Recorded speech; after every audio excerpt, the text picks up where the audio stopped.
Hello guys, আজকে রান্না করছি ব্রয়লার মুরগি, সেটাই তোমাদের সাথে শেয়ার করছি। আমি কিভাবে রান্না করি সেটা তোমরা দেখতে থাকো। প্রথমে আমি মেরিনেট করে রেখেছিলাম মুরগিটা সুন্দর করে, হলুদের গুঁড়ো আর লবণ, লেবুর রস, গরম মশলা, তারপরে কি সুন্দর লাল করে ভেজে নিয়েছি। তারপরে কিন্তু আমি অন্য একটা কড়াইতে তেল দিয়ে, জিরা ফোড়ন দিয়ে, পেঁয়াজ লাল করে সব মশলাগুলো একসাথে দিয়ে কষিয়ে নিয়েছি। দেখতে পাচ্ছ কত সুন্দর কালারটা এসেছে। আমি কিন্তু এই মুরগিতে 10 মিনিট যতটুক সময় লাগে পানি, এতটুকু পানি দেব, বেশি দেব না, কারণ আমি এই মুরগিতে কখনো পানি রাখি না। দেখতে পাচ্ছ আমি 2 ফালা করে কেটে রাখা পেঁয়াজগুলো কত সুন্দর করে দিয়ে দিয়েছি। আর এই পেঁয়াজটা খেতে কিন্তু ভীষণ মজা লাগে। আর দেখতে পাচ্ছ একদম আমি নেড়ে চেড়ে পানিটা শুকিয়ে নিয়েছি। এভাবে কে কে রান্না করো কমেন্টে জানাও। হ্যালো গাইস, আজকে রান্না করছি ব্রয়লার মুরগি, সেটাই তোমাদের সাথে শেয়ার করছি। আমি কিভাবে রান্না করি সেটা তোমরা দেখতে থাকো। প্রথমে আমি মেরিনেট করে রেখেছিলাম মুরগিটা সুন্দর করে, হলুদের গুঁড়ো আর লবণ, লেবুর রস, গরম মশলা, তারপরে কি সুন্দর লাল করে ভেজে নিয়েছি।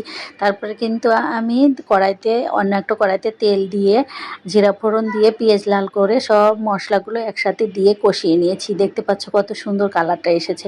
আমি কিন্তু এই মুরগিতে 10 মিনিট যতটুক সময় লাগে পানি, এতটুকু পানি দেব, বেশি দেব না, কারণ আমি এই মুরগিতে কখনো পানি রাখি না। দেখতে পাচ্ছ আমি 2 ফালা করে কেটে রাখা পেঁয়াজগুলো কত সুন্দর করে দিয়ে দিয়েছি। আর এই পেঁয়াজটা খেতে কিন্তু ভীষণ মজা লাগে।